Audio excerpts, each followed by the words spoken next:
That was the site outside of China's most recent bankrupt bank, the Jiangxi Bank of China. And I wish I could say that this was the first bank that we've seen in China go completely insolvent, but it's not. Because as you can see right now, the banking sector for China is facing an all-out massive crisis where in just 1 week, 40 of their banks have completely disappeared. I have to repeat that.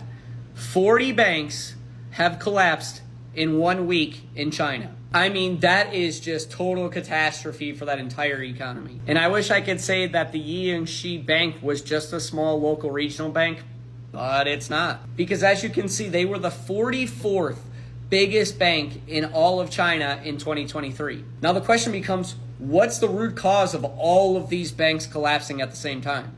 And as you can see, that China's smaller banks were already struggling with bad loans and exposures to the ongoing property crisis. And it gets even crazier than that when you look at these numbers. Because as you can see, some 3,800 such troubled institutions exist. They have 55 trillion won, which is 7.5 trillion US dollars in assets, which is 13% of the total banking system that have been mismanaged and accruing vast amounts of bad loans.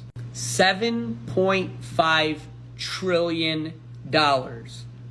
Wow. And keep in mind that this isn't good for anything going on in the economy for China or the world as a whole. So how will this impact the United States banking system moving forward? The answer is it shouldn't impact it too much. And the reason why is because we have a checks and balances system that happens within our banks where every year there's government oversight that happens within these banks that gives them grades and tells them if they need to make corrections based on their risk management and how they're doing as far as how close to insolvency they are. So right now, I don't expect this to impact the United States too much, but seeing those numbers with the Bank of China, I'm expecting to see a lot more Chinese bank collapses.